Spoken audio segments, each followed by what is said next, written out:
we get so many families because they want the help, right? They want to see their child thrive. But to your point in the last episode about having glasses and no glasses, if you go to an optometrist who fails to see that the child is having vision problems and they don't prescribe prescriptive lenses, that child's going to keep struggling in school because they can't see the board at the front. Hello and welcome. We're so glad you're tuning into the Taking Good Care show. I'm Dr. Andrew Wong, based in Toronto, Canada. And I'm Dr. David St. Arnaud, based in Edmonton, Canada.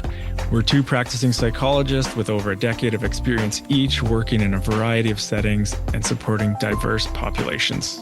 Thanks for joining us. We hope you enjoyed today's episode. While we're both practicing psychologists, our podcast is intended purely for educational and entertainment purposes. It's not a substitute for professional mental health care or treatment. If you're in need of support, we strongly encourage you to reach out to a licensed mental health professional in your area. All right, welcome back, Andrew. Here we go. Second part of intelligence. But just off the air, like literally 30 seconds ago, I like the way you put it. It's like, okay, how do we apply our last discussion of intelligence, of IQ, to the real world now? And I think we alluded to a bunch of stuff in the previous episode with respect to possible learning disabilities, giftedness, and so on, and a little bit about, how we can help people find their path when it comes to careers and post-secondary schools, if that's their path.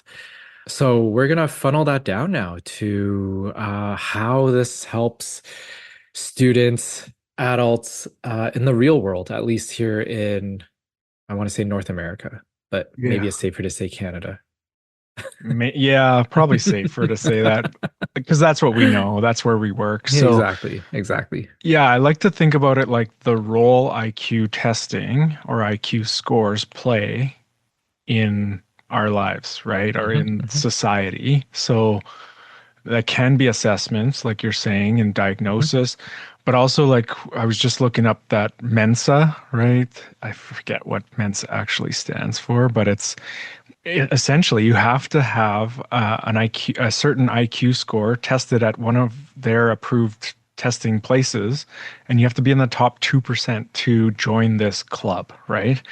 So, and this club has been around for a while. There was ideas, I think, way back that if people with high IQs got together and procreated, that we would just create this really super quote unquote smart society, and they would, and it's been around for a long time, and I don't think all that much has really changed. I don't think, all of the Mensa folks are running the world or, showing success in all areas of life. So, but it is kind of a neat experiment that has happened. Well, this is again another discussion that I've had with parents before when it comes to that top 2%, the giftedness.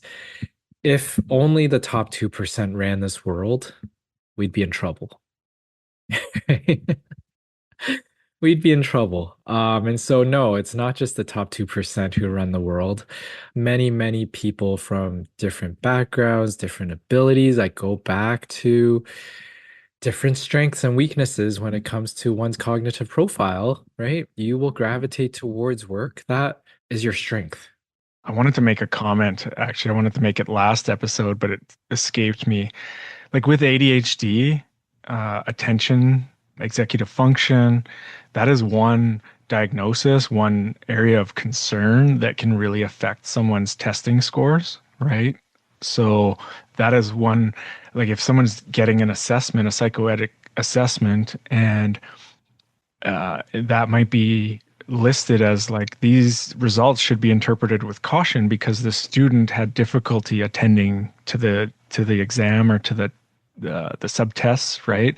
And that'll show up a lot in like processing speed, where either it takes them really long to do it or they're making careless kind of errors, right? So again, as a clinician, we're looking at all of these kind of things that we're measuring to come up with our best guess at why this student is either doing really well or struggling in school. And lots of times they're flagged because they are struggling in school. And we're looking at why they might be struggling. And IQ alone might be that answer. It might be that they're actually, I've seen this even in my office where a student with counseling and they've gotten really good at faking that they understand something by like nodding and smiling. And then they get an IQ test and their verbal comprehension is terrible. Like they do not really understand language to the degree that you would expect a child of that age or even in that grade, right? We just make assumptions by looking at kids and talking to them. And so it really helped kind of shift the therapy, the treatment, the way that I was interacting with this child once I had that information.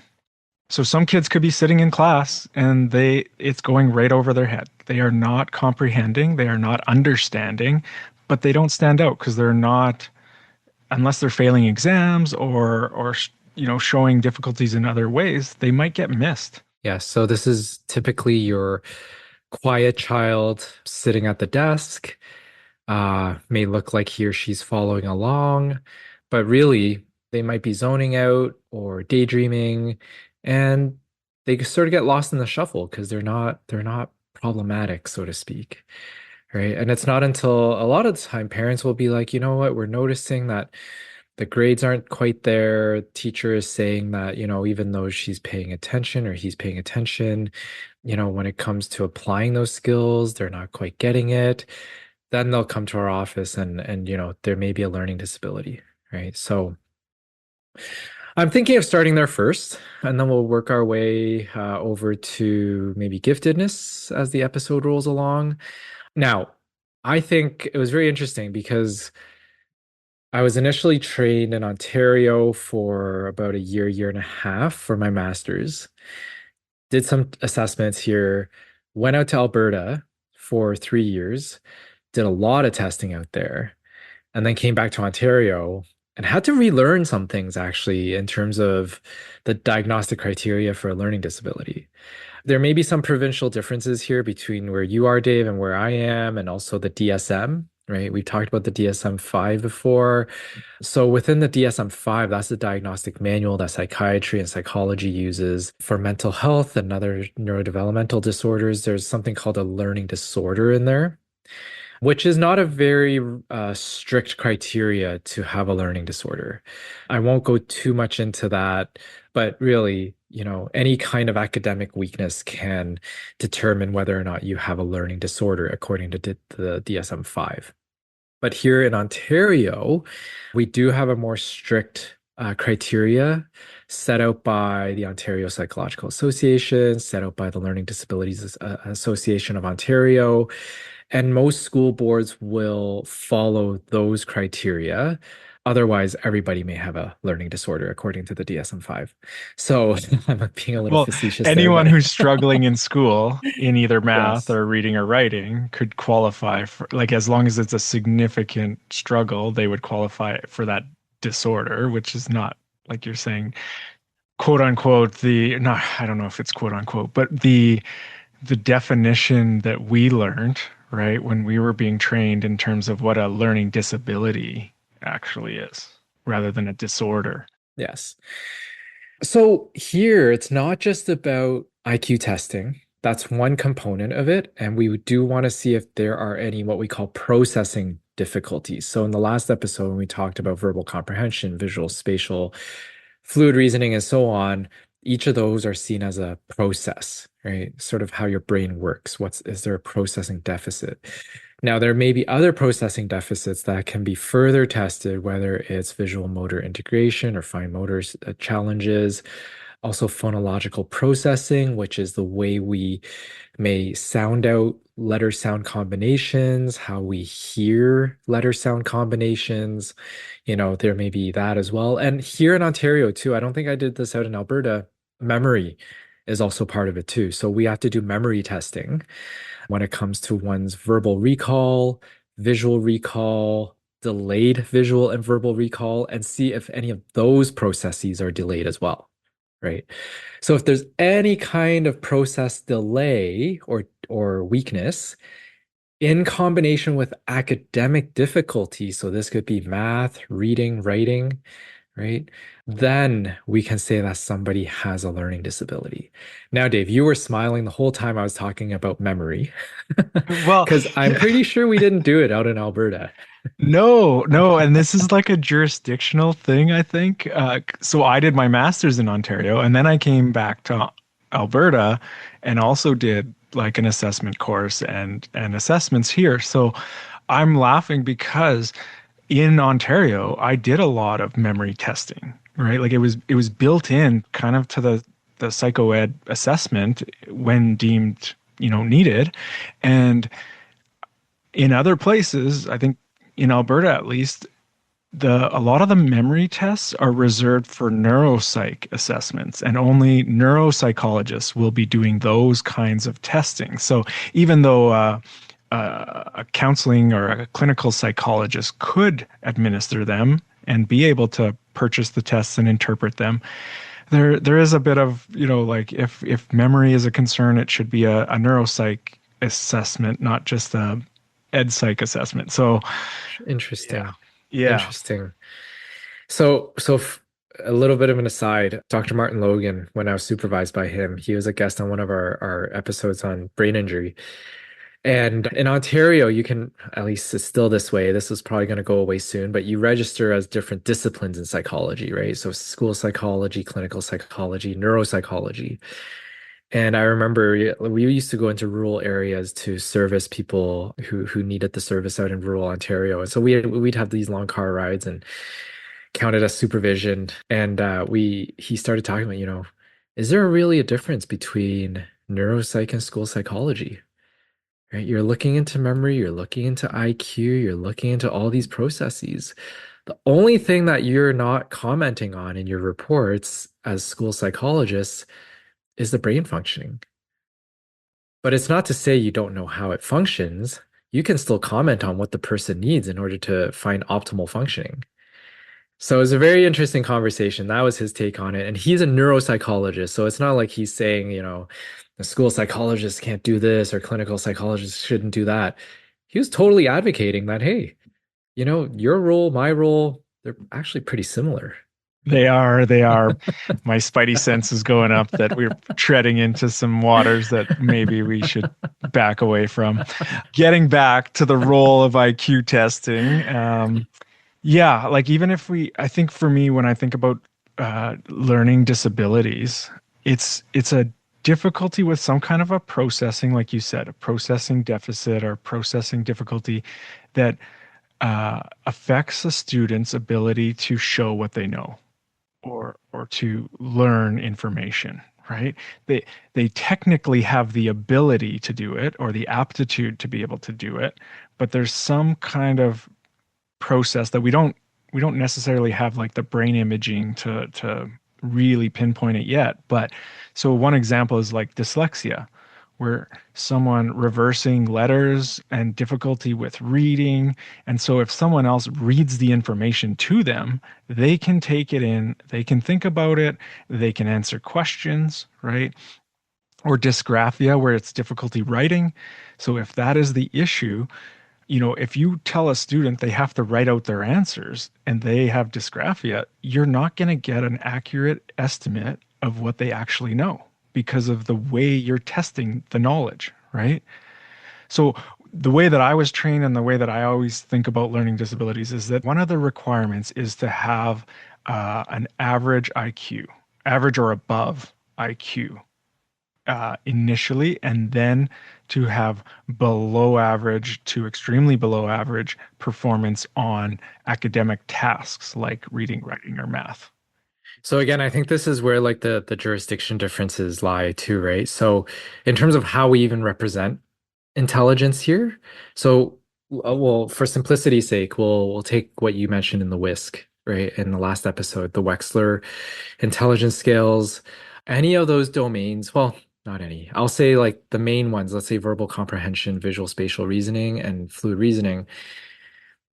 Even if those overall scores don't come out an average, that's okay. right? Let's say fluid reasoning is average to above average, and then you've got verbal comprehension that's low average or below average or significant below average. We can still use fluid reasoning as the best estimate or the best representation of intelligence, right? But we would say that this individual has a processing deficit in verbal comprehension. Yes. So that is where using the overall score or using certain scores, depending what is most representative of this child's estimated intelligence, right? And that's where it becomes really important because if you use a different score and you say, no, this child does not have, it does not fall within the average range intelligence on the IQ score, they no longer qualify for this diagnosis of a learning disability, right? And they might, well, I'll just say this quick that they might qualify for a diagnosis of a mild intellectual disability, right? And then that is a different diagnosis that's going to affect, different kinds of accommodations or supports. Yes. So I think this is again, training is so important. Good training, years of experience, and being supervised on these assessments, it makes a very, very big difference because the interpretation of these scores can, it forms your diagnosis or no diagnosis, which can mean whether the student receives accommodations and help at school or not, right? So, Or what type of accommodations yeah, even? Yeah. exactly, exactly. So, anyone listening who's going through training programs, please receive a really good education in this area. And if you have any doubts of your assessment abilities, I would say maybe not do them. Uh, Or get some supervision, right? Get some yeah. supervision. Really good supervision. Again, these are high stakes, right? And these Yes. reports that get written, that get put into the file of the child at school and that follow them from school to school, that is why there needs to be a lot of care and caution, like you're saying, in terms of doing this work. Yeah. We get so many families and I always remind myself, why are families coming? Because they want the help, right? They want to see their child thrive. And they're really hoping by getting some answers through these assessments and reports will get their family and their child to the next level, right? And that might mean receiving appropriate supports from the school. But to your point in the last episode about having glasses and no glasses, if you go to an optometrist who fails to see that the child is having vision problems, and they don't prescribe prescriptive lenses, that child's going to keep struggling in school because they can't see the board at the front.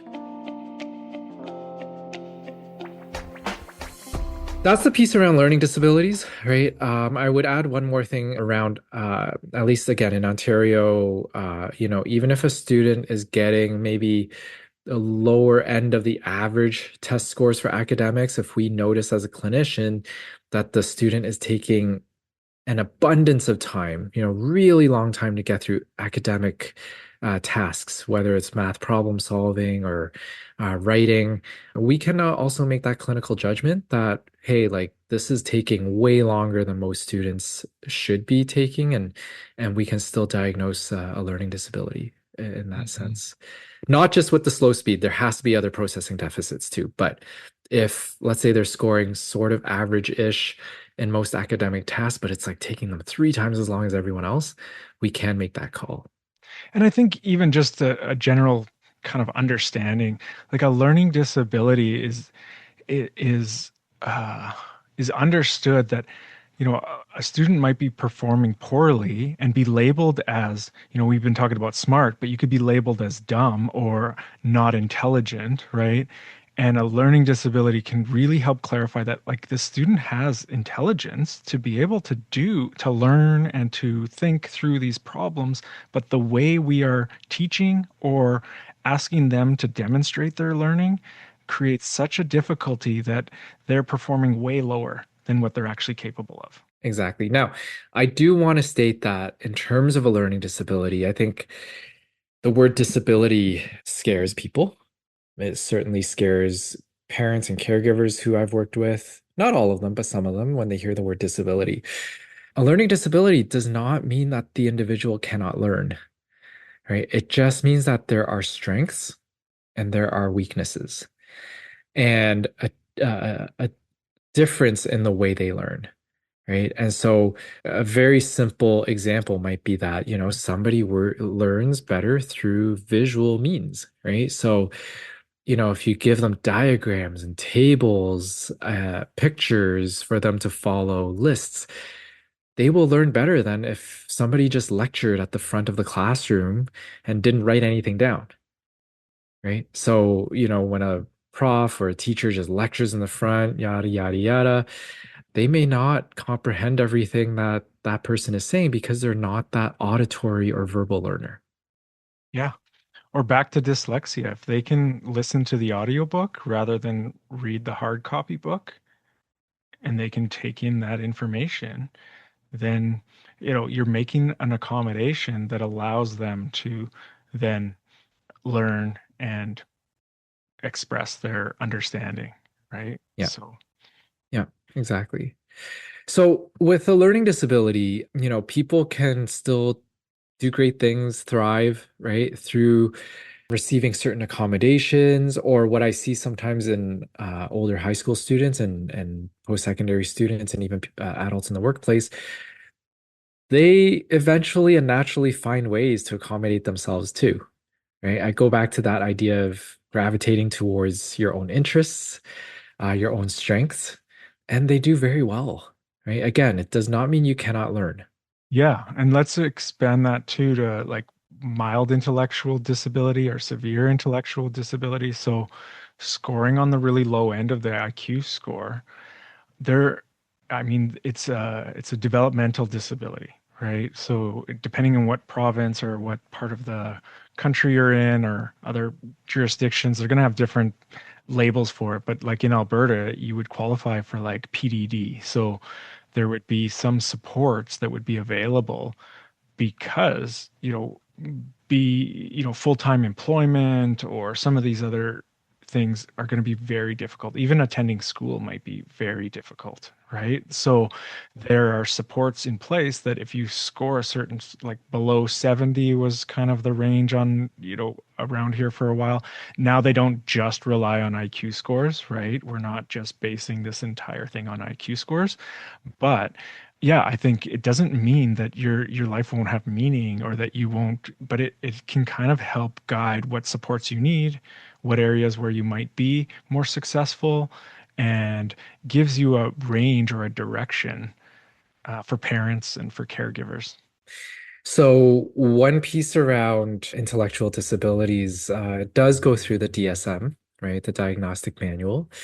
And at least at my practice, we will look into what we call adaptive functioning, Hmm. right? So what are the person's skills, strengths and weaknesses when it comes to their independent living skills or activities of daily living, right? So if brought them to a store, for example, could they go and follow a grocery list, pay at the counter, get change, all of those different things, right? Now we're looking into self-care, we're looking into independence, we're looking into functional communication, right? If they needed help out in public, could they ask someone for help?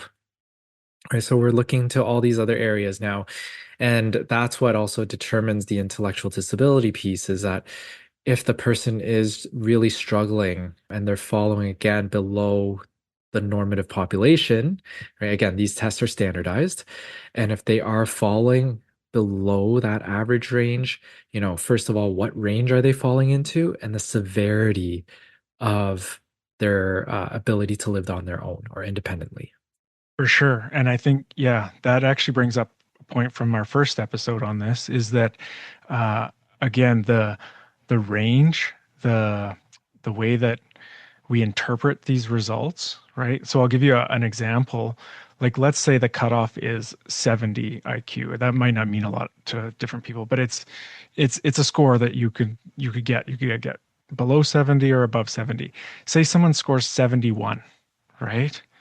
And the bureaucracy or the people that are reviewing these scores and these assessments, and they say, nope, you don't qualify for this support because you scored too high on the IQ score.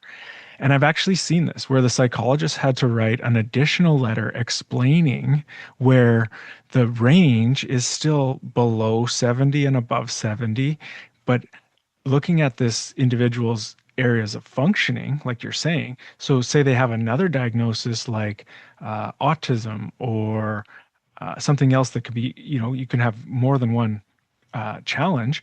And all of a sudden, this person absolutely should qualify for these financial subsidies, right? Because they cannot live on their own. Like you're saying, that independent living is just not possible.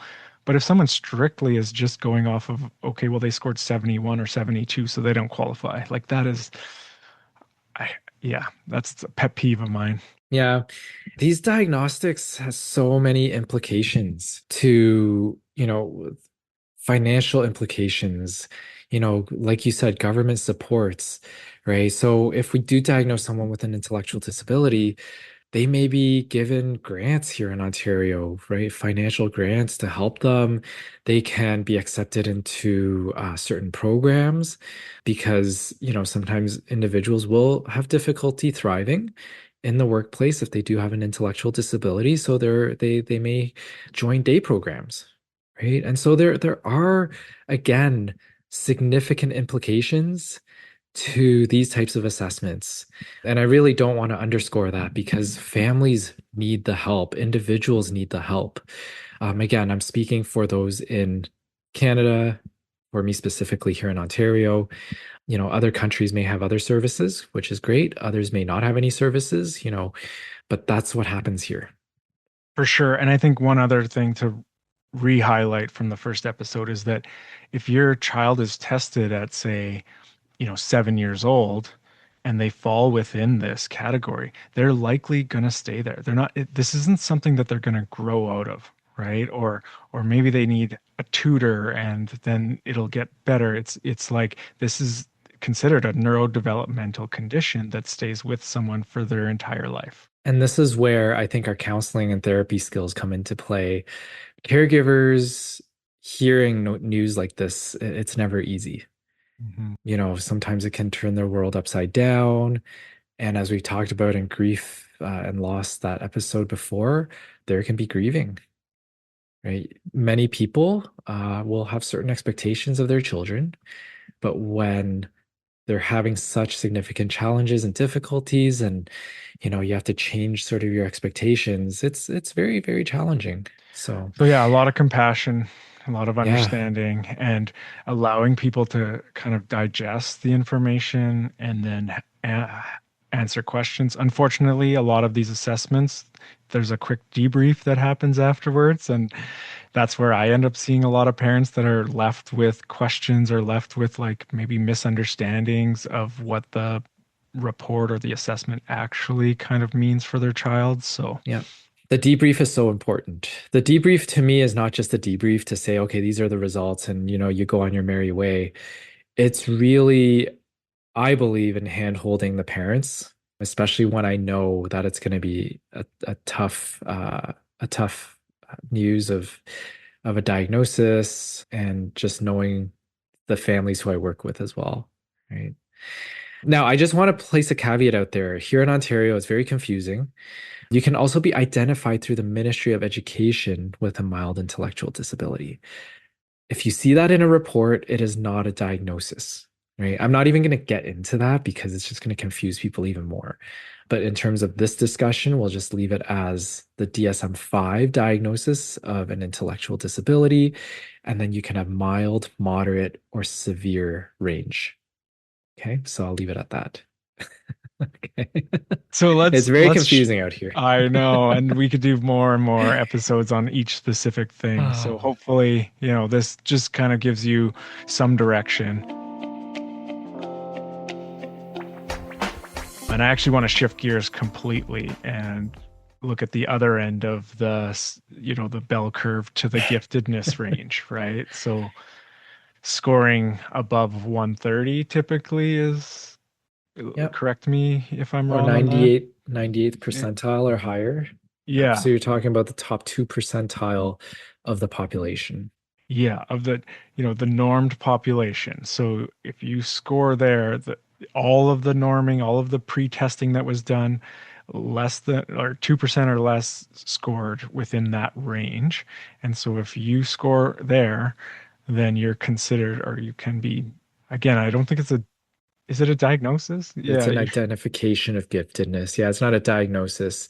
It's an identification. But I think I don't know what your take on it is, Dave. I don't know if listeners already sort of see my bias with it, is that it's a societal construct of what giftedness is. Are you exposed to certain opportunities? How much does your family value that idea of the label of giftedness? I know that there are ways that, some parents will quote unquote train their kids and before doing the tests. There are, it's nuts out here. I don't know if you've heard of anything in Edmonton or in Alberta, but here in the Greater Toronto area, there are people who will say that they train students to do very well or ace the gifted testing. Like it's something else. it is. And I think we kind of touched on it in the first episode, but when we're looking at intelligence or IQ testing, that is just one part of someone's, profile. And so if because they score high on IQ tests, they're labeled as gifted, like they could be gifted in many other areas. Like children can have different gifts in different areas. So I have a hard time or calling someone smart. Like, are they book smart? Are they good at memorization? Are they like there's different. So I think these broad terms, but they do have a societal uh, weight to them. And I think, I was saying off air too that testing a 4-year-old, right, for an IQ test, and then because it's the requirement to get into the gifted kindergarten program, right? Like this is a real thing. Like, Yeah. Yep. and doing that test, it's like we know the younger the kid is, the more variability there are, right? The the measurement error is greater. So we put, a lot of weight, or some people or some schools will put a lot of weight on that test and then restrict which kids can join that program. And I Yep. do have a hard time with that. Yep. Same here. And I think, look, I think there are some kids who are naturally gifted. And, I've seen it where parents just, they don't even know that we're going to do this kind of testing at the school board. It's like, they're oblivious to it and they're like, it's obvious that they never trained for it. There was no, inkling that, their child was even gifted and they show up as they are, which is, what? Great. They have this different program for students like that.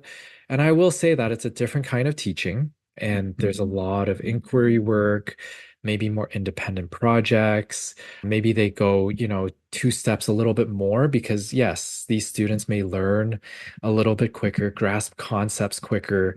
And so teachers are able to say, okay, let's take extra two steps to learn a little bit more about this particular concept. So yeah, there is a different way of teaching, but I think what grinds my gears is when we get referrals and you can tell that the parents are wanting something that may not be the case, right? So how do I get my child to become gifted? Even after I tell them the results and I tell them this is just a snapshot, your child is, these scores are amazing. They're really good. They're not in the gifted range, but it's really good. It's like, okay, well, you said I can't be tested or my child can't be tested for another 2 years. How do I prepare for that 2 years from now?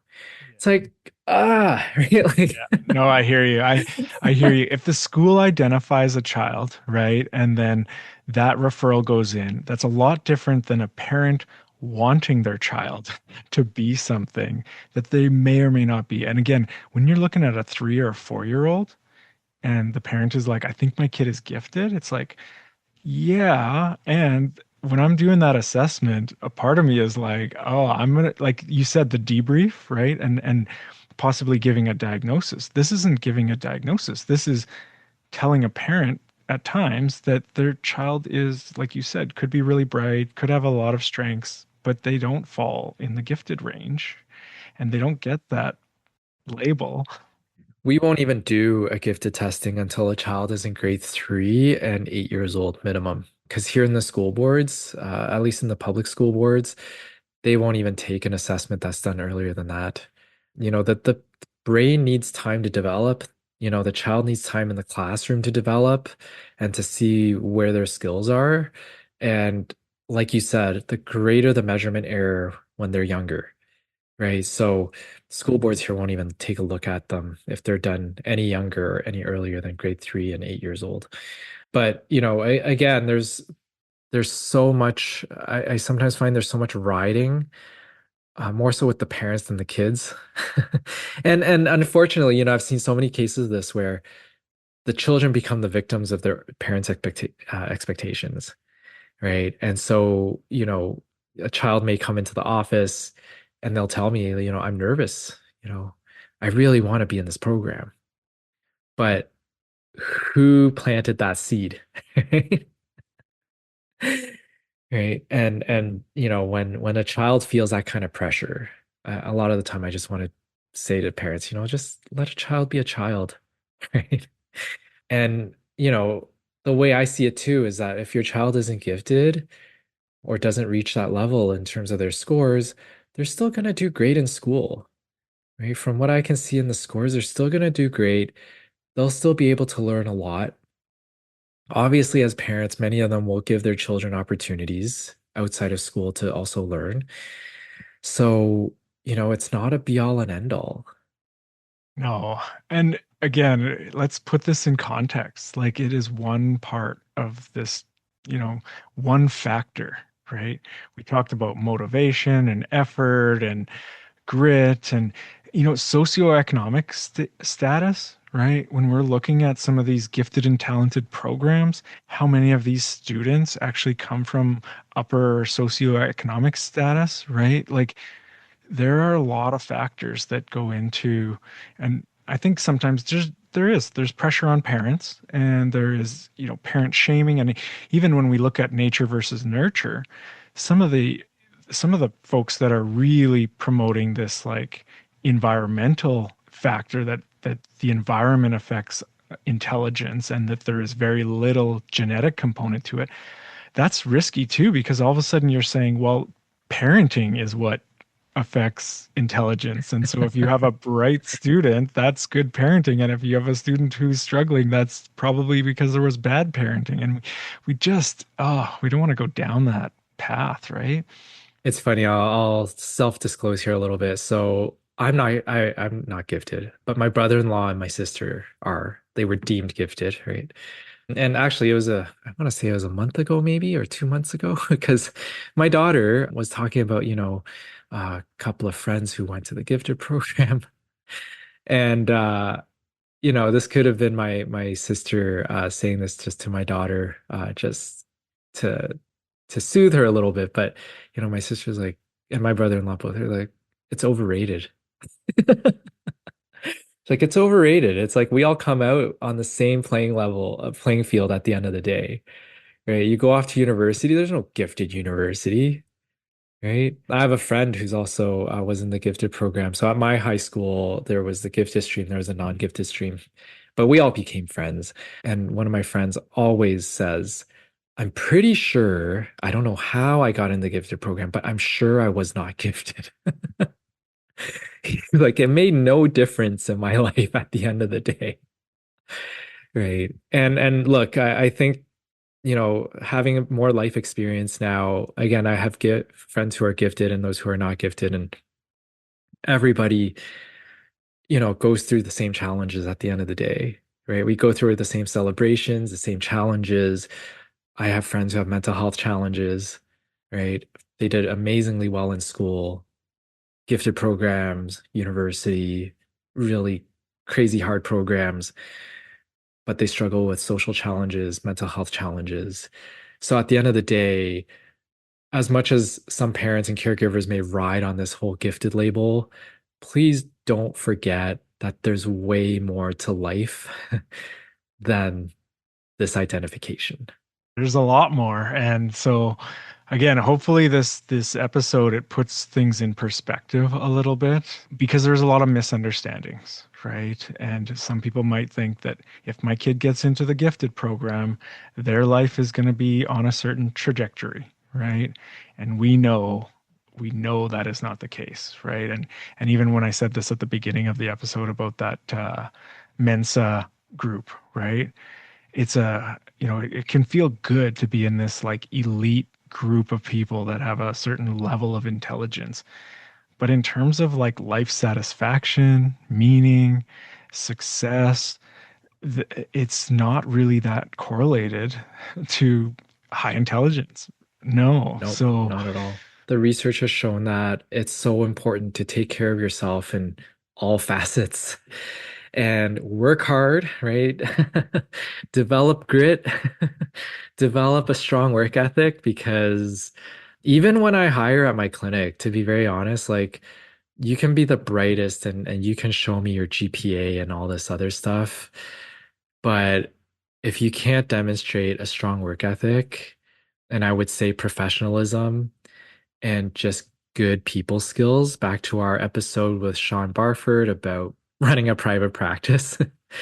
If you can't show a client a positive experience, I probably won't hire you at the clinic.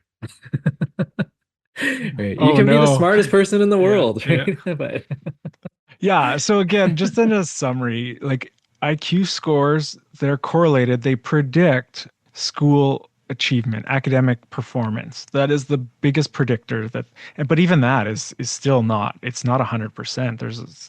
But that is what you would expect that if someone with a high IQ will do better or find school a bit easier than someone with a lower IQ. That's it. In terms of what it doesn't predict happiness, it doesn't predict actually how creative, how successful someone might be in those professions that require creativity and yes.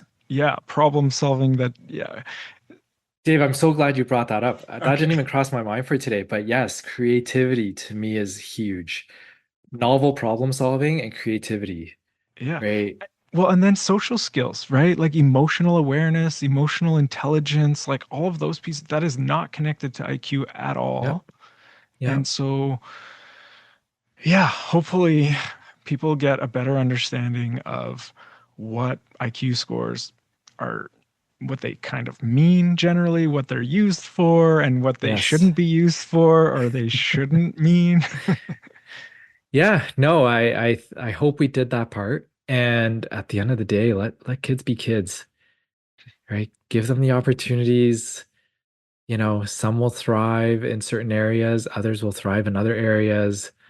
And I would say for the most part, let's accept our kids for who they are and provide them with that positive upbringing so that their mental health is at its peak. It's not just kids though. I was just thinking like before we end, I have to say this because people come into my office and they're like, "Yeah, I got an IQ of 135 or 130." And again, that puts you in the top 2 percentile, right?